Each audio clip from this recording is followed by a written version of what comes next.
What's up, guys? For today, I think I'm going to read Proverbs, the first couple of chapters, probably 1 and 2, because I did miss yesterday's because I had to edit the workout video. So, reading 2 chapters today is gonna make up for yesterday's. The Proverbs of Solomon, the son of David, king of Israel, to know wisdom and instruction, to perceive the words of understanding, to receive the instruction of wisdom, justice and judgment and equity, to give subtlety to the simple, to the young man knowledge and discretion. A wise man will hear and will increase learning, and a man of understanding shall attain unto wise counsels. To understand a proverb and the interpretation, the words of the wise and their dark sayings. The fear of the Lord is the beginning of knowledge, while fools despise wisdom and instruction. My son, hear the instruction of thy father, and forsake not the law of thy mother. For they shall be an ornament of grace unto thy head, and chains about thy neck. My son, if sinners entice thee,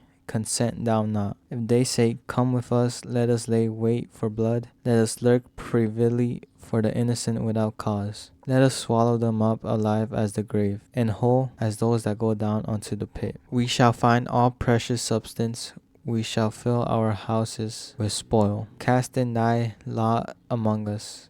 Let us all have one purse. My son, walk not thou in the way with them. Refrain thy foot from their path, for their feet run to evil, and make haste to shed blood. Surely in vain the net is spread in the sight of any bird, and they lay wait for their own blood. They lurk privily for their own lives. So are the ways of every one that is greedy of gain, which taketh away the life of the owners thereof. Wisdom crieth without, she uttereth her voice in the streets. She crieth in the chief place of concourse, in the openings of the gates.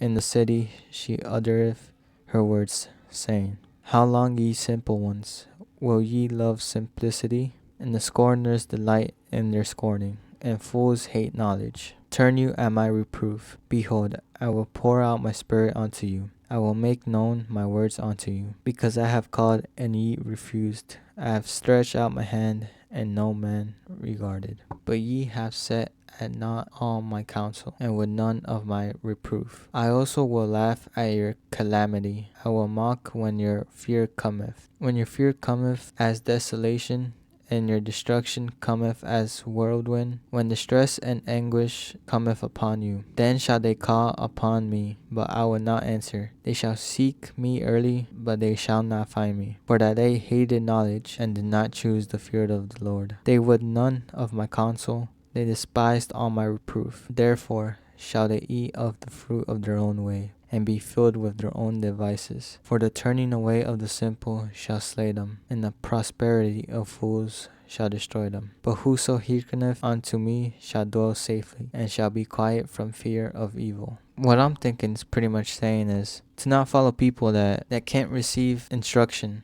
And from verses 27 to 31, I think he's basically saying you don't listen to him, then it'll be like he doesn't know you. But now, chapter 2. My son, if thou wilt receive my words and hide my commandments with thee, so that thou incline thine ear unto wisdom and apply thine heart to understanding. If thou criest after knowledge and liftest up thy voice for understanding, if thou seekest her as silver, and searchest for her as for hid treasures. Then shalt thou understand the fear of the Lord, and find the knowledge of God. For the Lord giveth wisdom. Out of his mouth cometh knowledge and understanding. He layeth up sound wisdom for the righteous. He is a buckler to them that walk uprightly. He keepeth the paths of judgment, and preserveth the way of his saints. Then shalt thou understand righteousness and judgment and equity, yea, every good path. When wisdom entereth into thine heart, and knowledge is pleasant unto thy soul. Discretion shall preserve thee, understanding shall keep thee.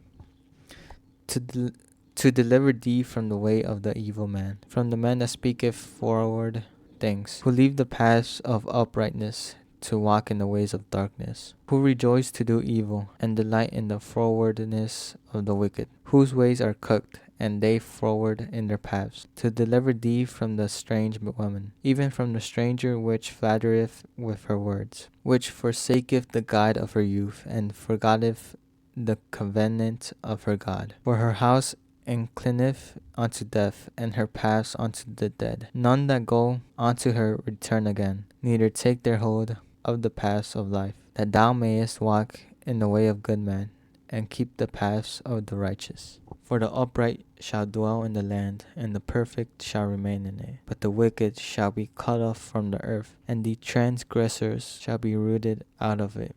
That was chapter 2. I'm going to read chapter 3 too. I just feel like doing it. So, chapter 3. My son, forget not my law, but let thine heart keep my commandments. For length of days and long life and peace shall they add to thee. Let not mercy and truth forsake thee. Bind them about thy neck.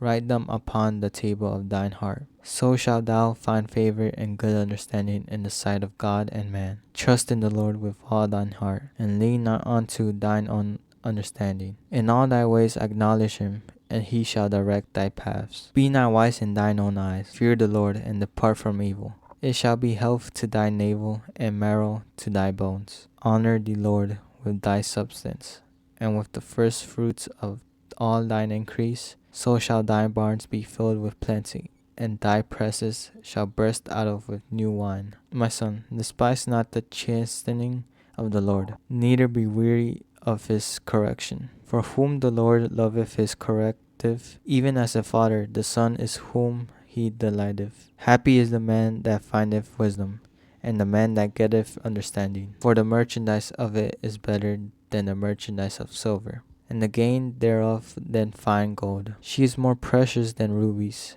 and all the things thou canst desire are not to be compared unto her. Length of days is in her right hand, and in her left hand riches and honor. Her ways are ways of pleasantness, and all her paths are peace. She is a tree of life to them that lay hold upon her, and happy is every one that retaineth her. The Lord by wisdom hath founded the earth, by understanding hath he established the heavens. By his knowledge the depths are broken up, and the clouds drop down the dew. My son, let not them depart from thine eyes. Keep sound wisdom and discretion. So shall they be life unto thy soul, and grace to thy neck. Then shalt thou walk in thy way safely, and thy foot shall not stumble. When thou liest down, thou shalt not be afraid. Yea, thou shalt lie down, and thy sleep shall be sweet. Be not afraid of sudden fear, neither of the desolation of the wicked, when it cometh, for the Lord shall be thy confidence, and shall keep thy foot from being taken. Withhold not good from them to whom it is due, when it is in the power of thine hand to do it. Say not unto thy neighbor, Go and come again, and tomorrow, when thou hast it by thee. Devise not evil against thy neighbor, seeing he dwelleth securely by thee. Strive not with a man without cause, if he have done thee no harm. Envy thou not the oppressor, and choose none of his ways. For the forward is abomination to the Lord, but his secret is with the righteous. The curse of the Lord is in the house of the wicked, but he blesseth the habitation of the just. Surely he scorneth the scorners, but he giveth grace unto the lowly. The wise shall inherit glory, but shame shall be in the promotion of fools. So that was chapter 3. I guess I could explain the first couple of lines in chapter 3. Pretty much, God wants us to keep the commandments not just in our head, but in our hearts. What I think that means is we have to do the commandments like it's a daily thing. We can't be doing the commandments just because God wants us to. We have to truly do it because we love Jesus and we love each other. So he wants us to do it out of love, I guess. I can't really explain it, but that's the best I could explain it. What I like from chapter 3 was when it said, Be not afraid of sudden fear, neither of the desolation of the wicked. When it cometh, for the Lord shall be thy confidence, and shall keep thy foot from being taken. It's really just saying you shouldn't fear anything because God is there with you. He's going to be the reason you will be safe, and that you shouldn't worry about anything. No evil can touch you because God is always protecting you. I guess that's pretty much it. I can't really explain that well. Still learning how to, but hope you guys enjoyed. Hope you took something from this. May God protect you all. Stay safe. Have a blessed day.